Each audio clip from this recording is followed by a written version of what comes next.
లైఫ్‌లో అందరికీ same start దొరకచ్చు. కానీ 10 ఇయర్స్ తర్వాత రిజల్ట్స్ మాత్రం డిఫరెంట్ ఉంటాయి.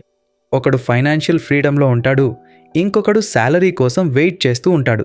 ఈ డిఫరెన్స్ లక్ వల్ల కాదు, డిఫరెంట్ హ్యాబిట్స్ వల్ల. సూర్య అండ్ కిరణ్ స్కూల్ నుండి best friends. Same bench, same lunch box share చేసుకునేవాళ్ళు. సేమ్ డ్రీమ్స్ కూడా. ఇద్దరు కూడా ఫ్యూచర్లో సెటిల్ అవ్వాలి అని అనుకునేవాళ్ళు. కానీ డైలీ లైఫ్లో చిన్న చిన్న డెసిషన్స్ మాత్రం డిఫరెంట్ అయ్యాయి. సూర్యకి చిన్న ఏజ్ నుండే మనీ సేవింగ్స్ మీద ఇంట్రెస్ట్ ఉండేది. పాకెట్ మనీ వచ్చినప్పుడు ఫుల్గా స్పెండ్ చేయకుండా కొంచెం సేవ్ చేశాడు. 10th తర్వాత కొన్ని ఫైనాన్షియల్ బుక్స్ కొని మనీ, బిజినెస్, మైండ్ సెట్ గురించి నేర్చుకోవడం స్టార్ట్ చేశాడు. కిరణ్ మాత్రం ప్రెజెంట్ ఎంజాయ్ చేయడం ఇంపార్టెంట్ అని అనుకునేవాడు.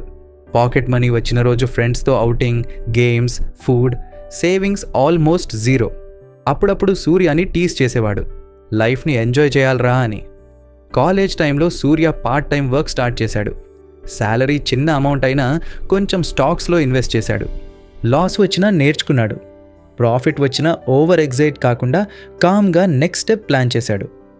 కిరణ్ కాలేజ్ కంప్లీట్ అయ్యాక జాబ్ స్టార్ట్ చేశాడు. శాలరీ బాగానే ఉంది, కానీ ఎక్స్పెన్సెస్ కూడా అలానే పెరిగాయి. New phone, bike EMI, credit card spending, స్లోగా లోన్ స్టార్ట్ అయ్యాయి. 10 ఇయర్స్ తర్వాత సూర్య మల్టిపుల్ ఇన్కమ్ సోర్సెస్ క్రియేట్ చేశాడు. Stocks, small business, online income. తన ఎక్స్పెన్సెస్ కన్నా ఇన్కమ్ ఎక్కువ. మనీ తన కోసం వర్క్ చేస్తుంది.